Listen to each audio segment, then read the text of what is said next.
Good morning, folks. Welcome back. Hope you're keeping well. I'm back in the pine forest. I managed to find parking. So excited. I've walked down the same trail that I walked down last week, only I've gone further. And I'll pop up on screen a little clip now of the route I plan on taking today. It basically takes in the whole length of a long trail. It's an old service trail that used to run between two collieries, coal mines. And right at the end marks the sort of southwestern corner of this place. It's where I'm going to start my exploration of this huge forest. And there's a couple of hot spots there. The first one you'll notice is at an intersection, and I know from cycling through there, I think there's a bridge, an old bridge, and I wouldn't mind just having a quick wander around just to see if there are any compositions down there. It looks quite an interesting little spot as I've cycled through, so we'll check that one out, and then I'll take a left, head down to what looks on Google Maps to be something like a bit of a clearing, and I think it's at the bottom of a bit of a hill. So I'd like to have a wander around there as well. There's a little bit of open area, so we'll get some light. And the forecast for today is sunny, certainly up until around noon. Right, I'm going to pick my tripod up and bring you back when I find a composition. Okay. Oh wow, unusual feature. I'll bring you down and show you that in a moment. Just a hole through this trunk. How beautiful is that? And it's all on its own.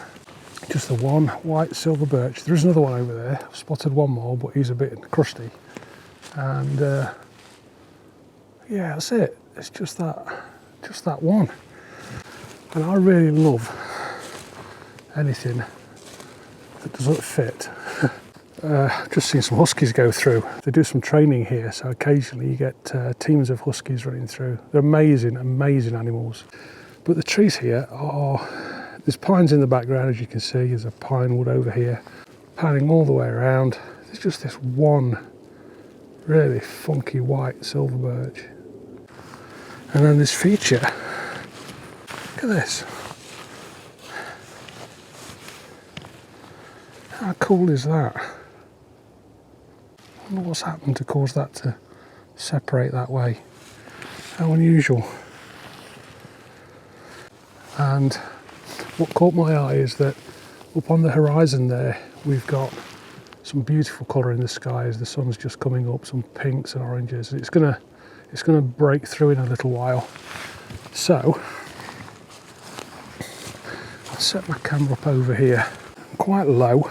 Camera's down here somewhere, and I'll angle up to try and get a chunk of the sky in the background, and then I particularly like how that branch just comes off the back there, and then this one leans across into frame. So I'm going to try and form a composition around here somewhere, but I need to put a sprint on because that sun's coming up and I want to grab some of that colour in the sky. So that's first composition. Don't know whether it'll come out or not, but we'll try. And then I'll pop the raw file up. I'm going to try and do more of this as well. I'll pop the raw file up and then I'll pop up my edit so that you can see the transition from raw shot to finished product. And I'll mooch on, try and grab another further down the trail. That sky's magic just now. Absolutely magic.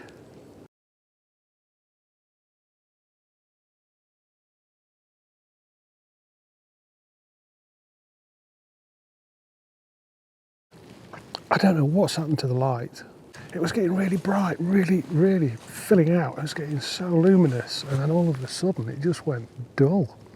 Anyway, what I've done is I was taking a shot from a little further back over here, and it looked a bit wishy-washy, and then I came around this side, and the difficulty with this was that as I formed my composition, the background of the forest went up the frame and the trail here went across.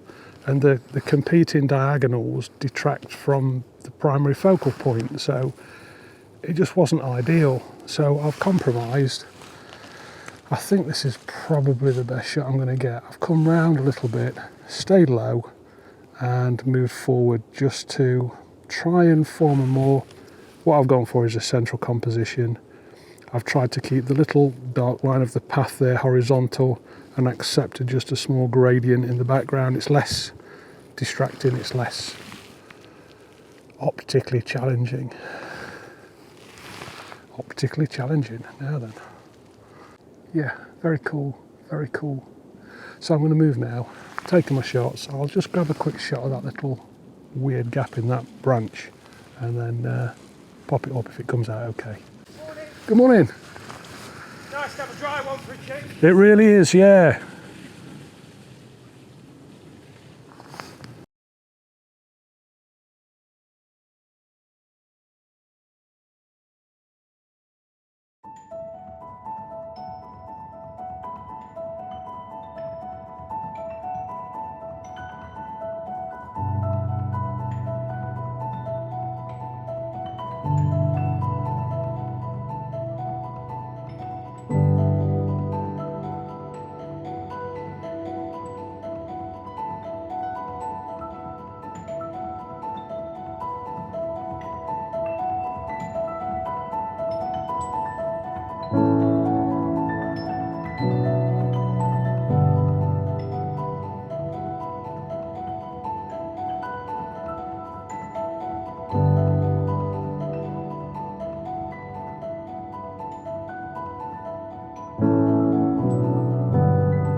What a place.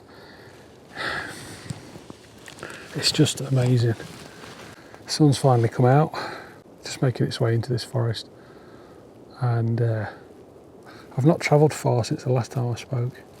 I just came in, thought I'd find a gap in the trees. The sun was starting to come out.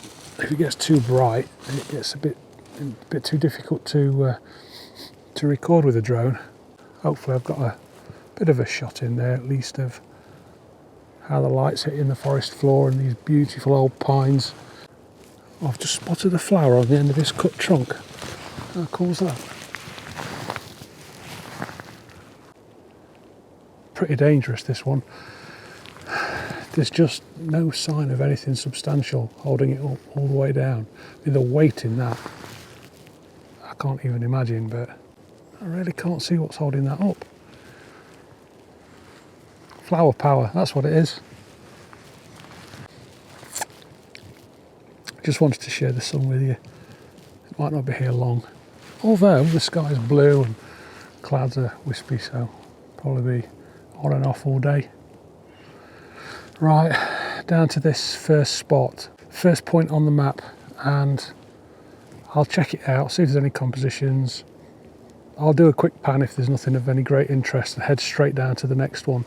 I don't think I'm going to make the full area I wanted to cover. I think what I'm going to do is I'm going to go to the first place, hit the second spot. I think there may be compositions down there, and then I'm going to loop back on myself, find this trail and go back the way I came, because I've mentioned in previous videos, often's the case, I find that some of the best compositions are walking back on the trails that you've walked in on. So I'd like to just cover it, tick it off my list, and then broaden the area each time I come out. So I'll probably do that. I've been here a bit longer than I expected already and still got a ways to go. So yeah, onwards and upwards. I'll see you in a bit.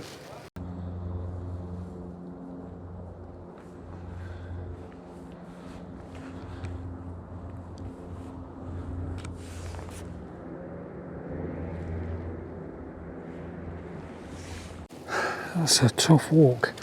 That's the way I've kept coming from. So this is point 1 on the map. It's the intersection. Shows you the main trail. Path goes on, and I'm headed up this way. It's not really giving up any compositions here, which surprises me a little bit because I've been through quite a few times on 2 wheels. So I'm heading now over to point 2 on the map, but great to tick one place off. That means I can move on to the next, and I'm hopeful of a composition down here, because this is where there's that area of clearing. On the map, I'll pop a quick picture up now. This is where that beautifully manicured row of lines is. Christmas trees for yards. Me and hills, man, they never get any easier. Right. Oh dear, the light. Here we go, here we go. Now then, even from here, see the lights coming up here, but just there, that beautiful, there's like a mist in the background, and there's some beautiful silhouettes with some nice autumn colour along the base there. I don't think I've got a composition here, but I just talk you through my thoughts. From further back up the path, I saw this tree here as potential for a beautiful silhouette. It's just leaning out, path leading off around there, beautiful shadows, the sun's coming from over this direction, just about there. And then behind it was a tree with leaves on, some copper. So to have got some colour, brought that out, played around with the highlights, perhaps done a bracket, so I do a shoot one shot underexposed by probably half a stop, another shot at exposure, and one half a stop overexposed. I could play around with that in post-processing and try and draw out the value, but it's just not happening. It's just not happening. On camera, I've come over to the right hand side of the path to get these lines cutting across to the left, balancing out the frame with the sun up in the right. And I've taken a few shots, and I did do a bracket. I just don't think there's a lot of value to it. It might make for a half sensible image, but it's nothing brilliant. Not as brilliant as I thought it was from back down the path.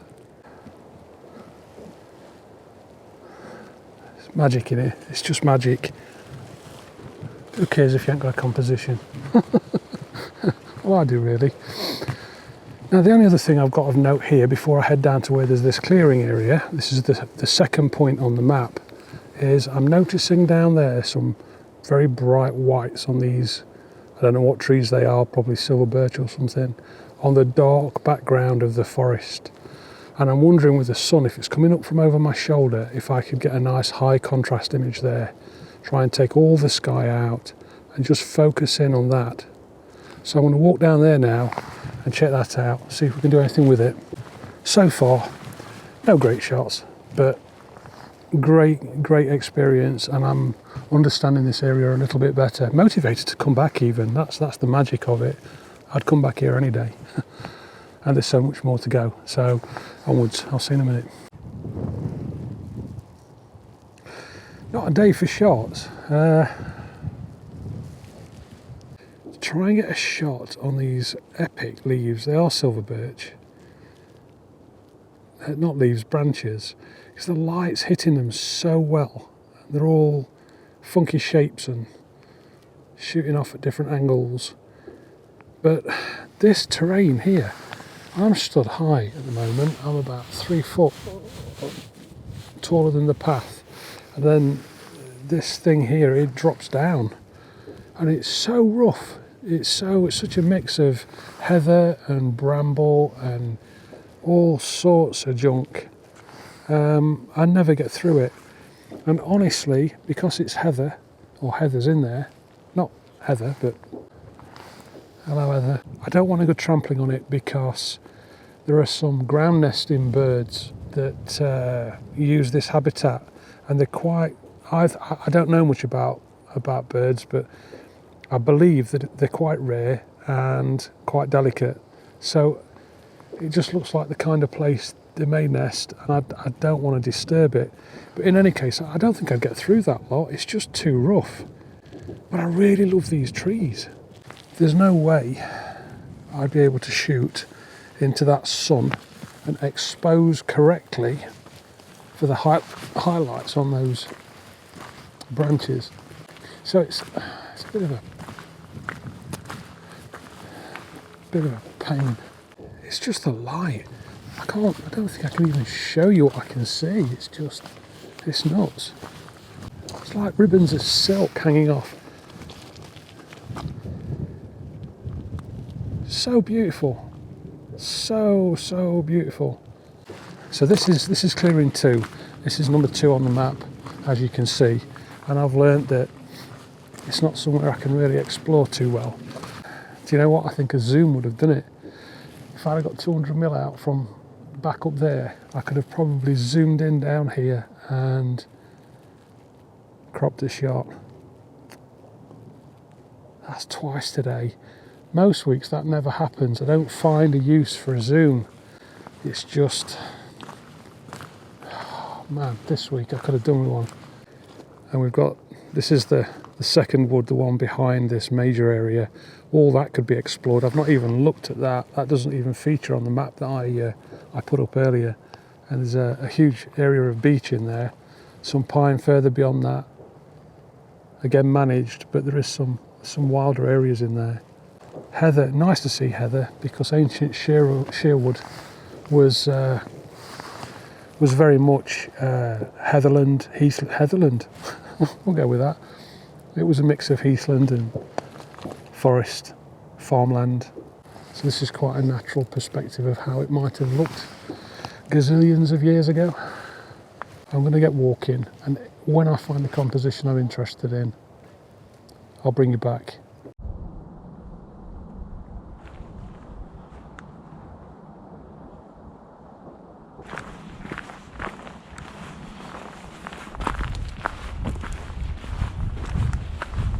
Don't you just love this?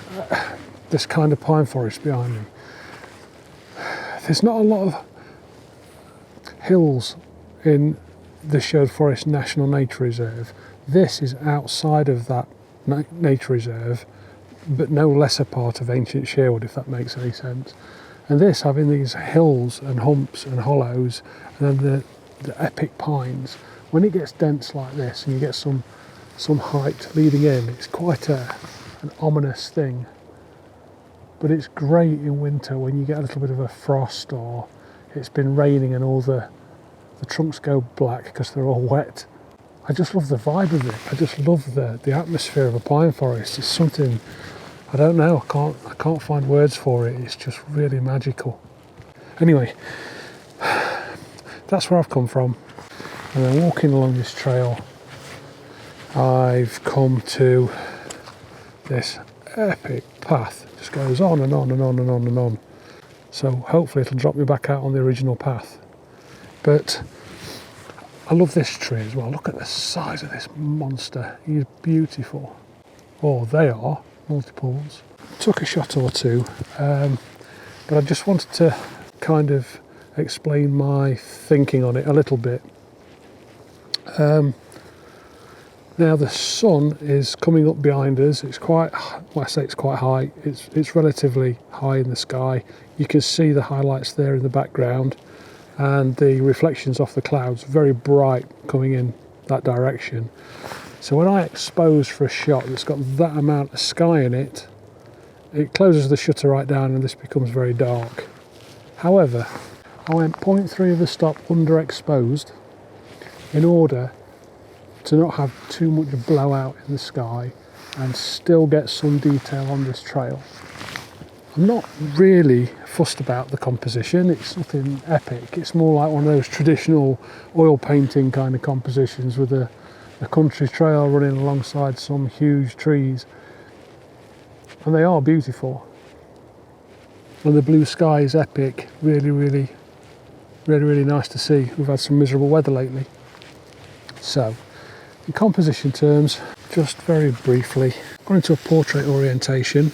Using the thirds, I've taken the path from the bottom left hand corner and fed it into the bottom right hand thirds, which is directly opposite bottom left hand thirds where the base of that left hand trunk leads up frame. So it's a sweep directly into the frame, through the frame and out the back somewhere. I've got overhanging trees I can do nothing with here, and I've got some overhanging foliage over on the left. So I shot this there, minus 0.3 of a stop. You can see how dark it looks. It probably looks black on the GoPro, but taking a shot at that, I'm at f10, 1/30th of a second, ISO 100. Now there's options. I could shoot a couple of exposures, expose one. Oh, let's do it. Now I'm looking at it, it looks so pretty. I've shot one there, so the sky is not too blown out. And then if I change my exposure for the trail and shoot one there, what I can do in post-processing is stitch the two images together and try and blend the exposures so I bring up some detail in the trail and don't blow out the sky. That's the objective. Simple, symmetrical composition really. 2 points of interest, bottom thirds points leading into and out of frame. It is what it is. But folks, I think I've waffled enough for today. I'm going to do my absolute best to try and keep video sizes down if I can. I'd love to get them inside sort of 15 minutes. It's just difficult when you're trying to explain things and sometimes things don't go to plan. So there's a trade-off between only picking the good bits, which I don't think anybody wants to see, and actually sharing what takes place. So there's a balance, isn't there? There's some way I've got to try and find a way of balancing what I include in the videos. I'm going to call this one a wrap and head down this trail, and if I find any more compositions I'll grab a few shots on the way, and if I can compose a gallery I'll pop those up now. Thank you very much for watching. Please take care of one another, and as ever, if you can't be good, just be careful, and I'll see you very soon. Take care. Bye for now.